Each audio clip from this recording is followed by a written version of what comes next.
Hello and welcome in this video. Today I'd like to show you an amazing game, really amazing game. And let's start.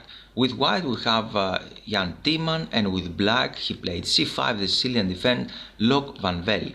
And now we have knight f3, d6, d4, takes, the Sicilian defense here, knight to c3, a6, the Najdorf, and here we have bishop e3. This is one of the lines. Of course white has a lot of moves here.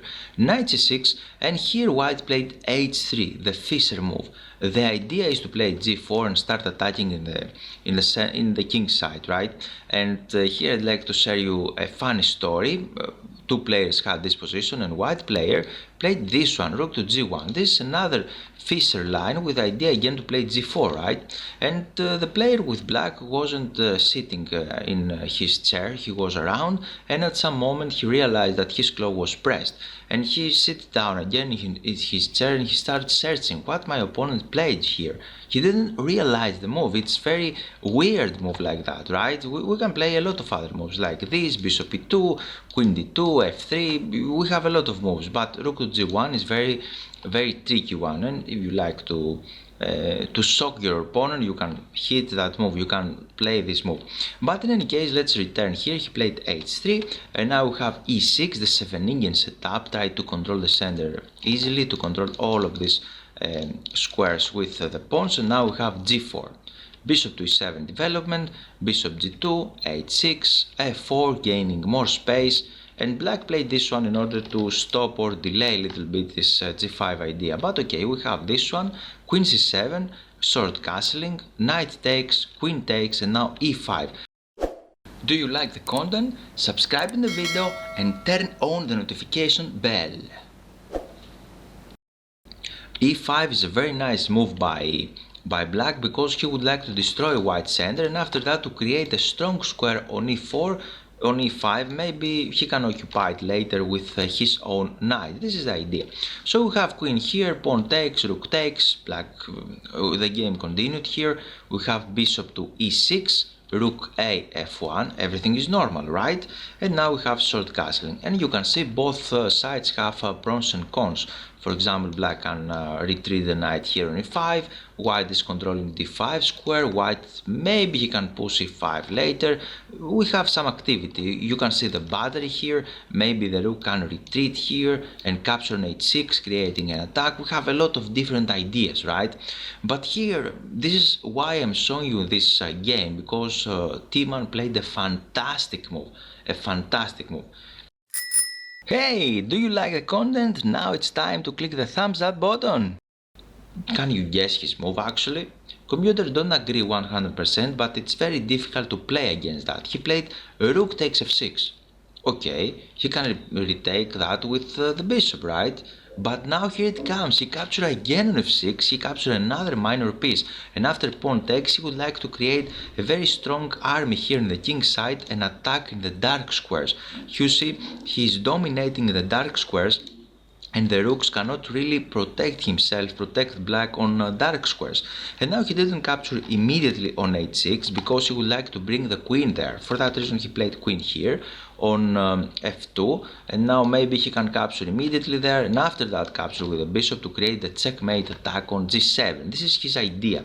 Or he can play something like that to take here with the queen. Okay, he's concentrating in the king side in the dark squares. This is the idea. And for example, let me illustrate it to you. Perhaps he can play something like that, queen takes, and after rook here, for example, bishop takes. But here we should be careful. We should be careful and calculate very accurately.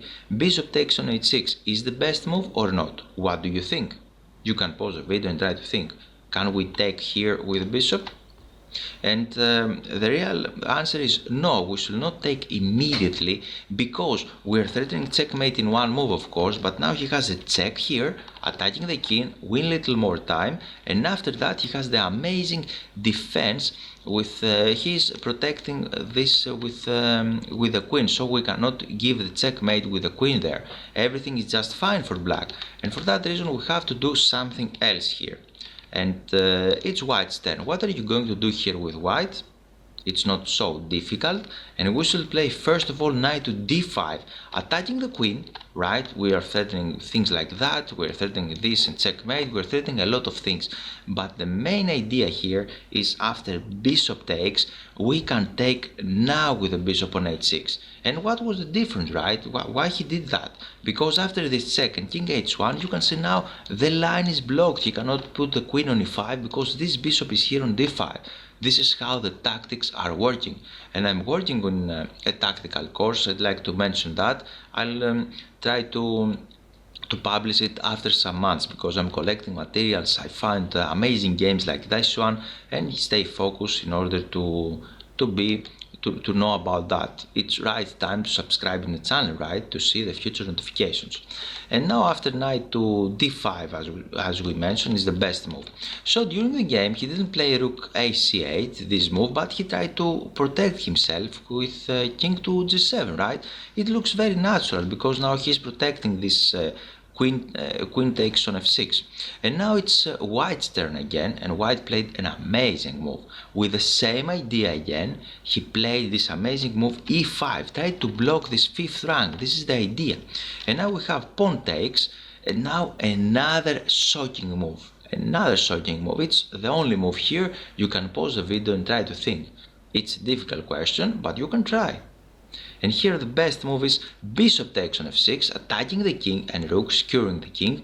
And after he didn't capture that during the game, he played king g6. But let's see, after this move king takes on f6, we have this check on f6, king takes on h6, we have a check on f6, king h7 the only move, and now we can bring reinforcements with the bishop, and the end is near. Here we have another check, here another check, and after this we have the final checkmate. Wow, really amazing. So for that reason he didn't capture on h6 after this brilliant check bishop takes h6, and he just played king g6, tried to stop white's queen to penetrate on f6, right? This is the idea, this is black's idea. So we have queen h4, and again black is on defense. He cannot play careless move, he cannot play rook ac8 because we have checkmate in two moves. Can you find it? If yes, you can write it below in the comments. But let's see what he really played. He played f6, tried to stop this g4 check, and now we have again bringing more pieces. He gives this check, king h7, bishop takes f8. This is a discover attack and check. He's checking the king, king f8, and it looked like the game is a little complicated, right? But in reality white is winning here. White is winning because he brings the bishop back. Now he's threatening again some deadly checks here on g6. This is one of the ideas. And after queen here, he played queen h4. He keeping the queens on the board. This is a very nice strategical rule to keep the pieces on the board. And now we have rook to c8, and you can see he bring more pieces into the attack. Knight to e4. He is threatening on f6, and now black cannot do anything at all. Black is losing. For example, after rook takes here, we have a check. The only move for the king is on h8. Now we have another check on f8. Black can interfere the queen, but now we have the final checkmate. Did you like that game? It is amazing, right? All of that started here when he sacrificed two rooks for the minor pieces in order to create this strong attack. And even the computer now gives a small plus to black. It's very difficult to defend actually in a real game. I hope you enjoyed the video. You're very welcome to click the thumbs up button, and see you in the future. Thanks for your time, and I hope you enjoyed the video. Here it's time for action. This is the initial page of my website, and here you can click give me access to get access to free lessons. You can read this page, and if you scroll down, here you can add your name and your email. After that, you're going to take a free lesson how to avoid chess blunders. So time for action is now, and you're very welcome to join my mail list.